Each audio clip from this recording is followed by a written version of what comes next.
हिंदी प्रिय मित्रों, मैं उपदीप कौर साहित्य खोज चैनल के माध्यम से आज आपके सामने साहित्य का वीडियो नंबर 3 पेश करने जा रही हूं। और इसमें मैंने विभिन्न प्रतियोगी परीक्षाओं में आए हुए प्रश्नों को इकट्ठा करके एक साथ लिखा है। जैसे कुछ काव्य नेट की परीक्षा से लिए, कुछ काव्य टीजीटी और पीजीटी की परीक्षा से लिए। एक ही राइटर के अलग अलग काव्यों को इकट्ठा करके मैंने एक जगह पर लिखकर आप लोगों के सामने प्रस्तुत करके कुछ बेहतर करने का प्रयास किया है। यदि मेरा प्रयास आप लोगों को सराहनीय लगा हो तो कृपया मेरे चैनल को लाइक, सब्सक्राइब और शेयर अवश्य करें। ज़्यादा समय को बर्बाद न करते हुए हम प्रश्न नंबर 1 की तरफ चलते हैं।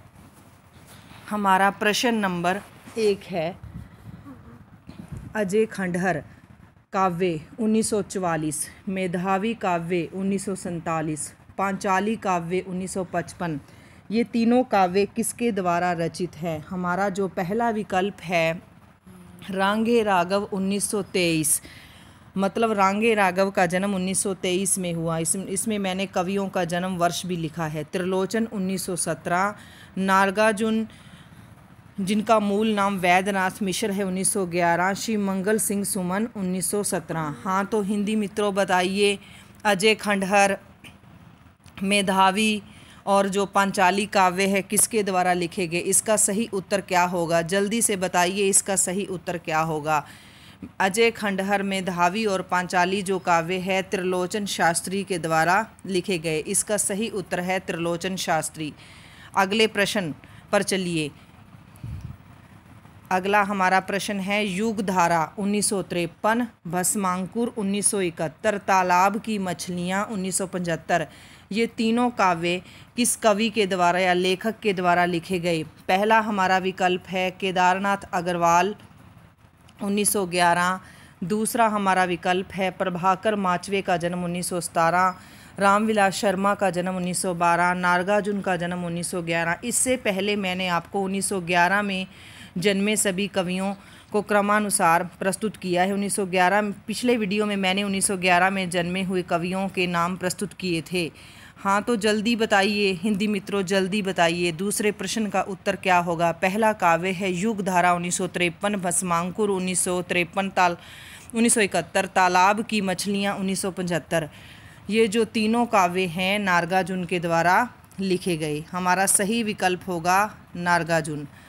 अगला हमारा प्रश्न है प्रश्न नंबर 3, धरती 1947, गुलाब और बुलबुल 1956, अर्धान 1984 काव्य किसके द्वारा कृत हैं? पहला हमारा विकल्प है त्रिलोचन शास्त्री 1917, जनेन्द्र 1905, रेणु 1921। मैंने रेणु को इस तरह से याद किया था, रेणु मतलब फणीश्वरनाथ रेणु। रेणु के एंड में अणय में एक डंडा है तो 1921, 21 के पीछे एक है तो इसका जन्म काल 1921 हुआ। डॉक्टर राम कुमार वर्मा 1905, डॉक्टर राम कुमार वर्मा और सुभद्रा कुमारी चौहान दोनों का जन्म 1905 में हुआ। इसलिए दोनों राइटर को आपस में आप सह संबंधित या कोरिलेट करके याद कर सकते हो। जनेन्द्र का भी जन्म 1905 में हुआ। इस प्रकार जनेन्द्र 1905, डॉक्टर राम कुमार वर्मा 1905 और सुभद्रा कुमारी चौहान 1905। 1905 से संबंधित यहाँ पर 3 कवियों पर हम डिस्कस कर चुके हैं जिनका जन्म 1905 में हुआ। हाँ, तो हिंदी मित्रों आप बताइए,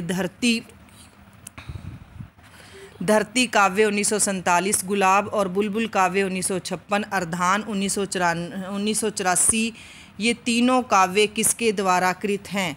हाँ, तो जल्दी से बताइए इसका उत्तर क्या होगा? इसका उत्तर है त्रिलोचन शास्त्री। पहला ऑप्शन इसका उत्तर है त्रिलोचन शास्त्री। हम अगले प्रश्न पर चलते हैं। हमारा अगला प्रश्न है, मुकुल 1930, त्रिधारा 1931 काव्य रचित हैं।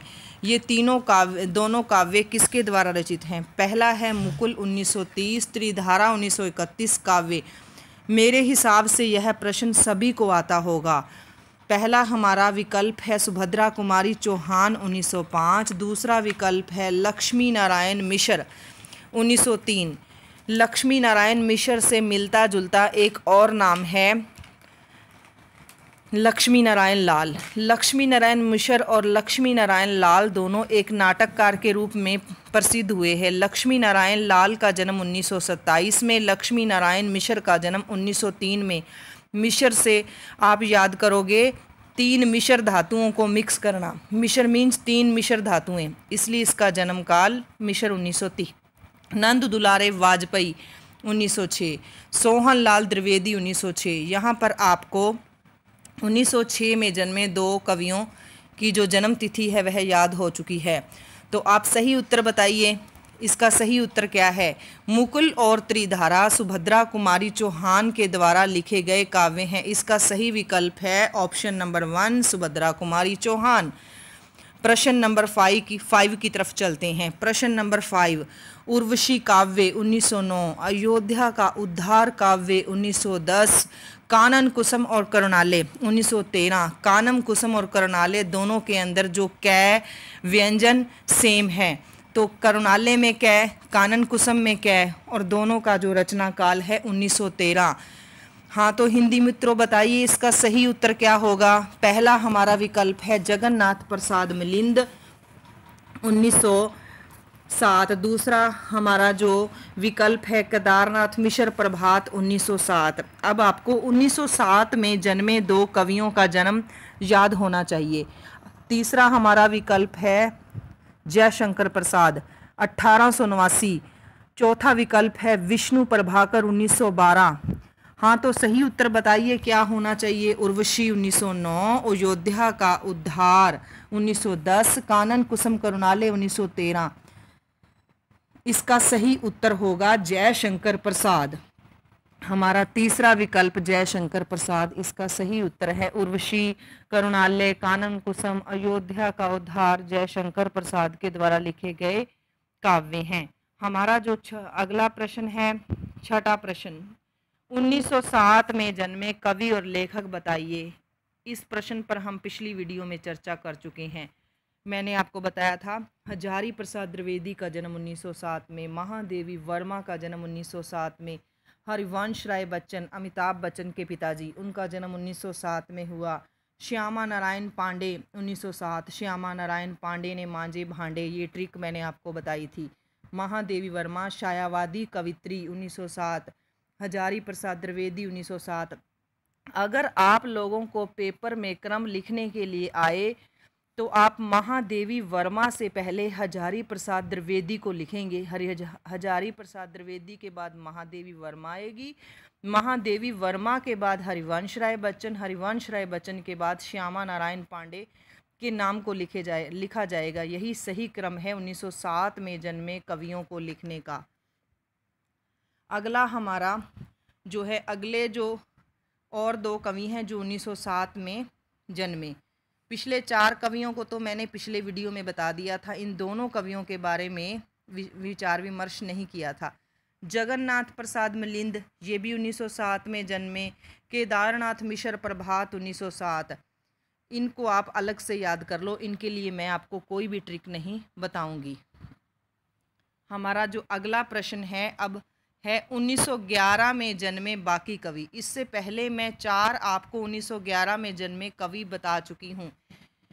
पहला कवि मैंने आपको बताया था पिछले वीडियो में अय्यगे, दूसरा शमशेर बहादुर सिंह, फिर केदारनाथ अग्रवाल, और एक कवि और था, वो अभी मुझे ध्यान में नहीं आ रहा।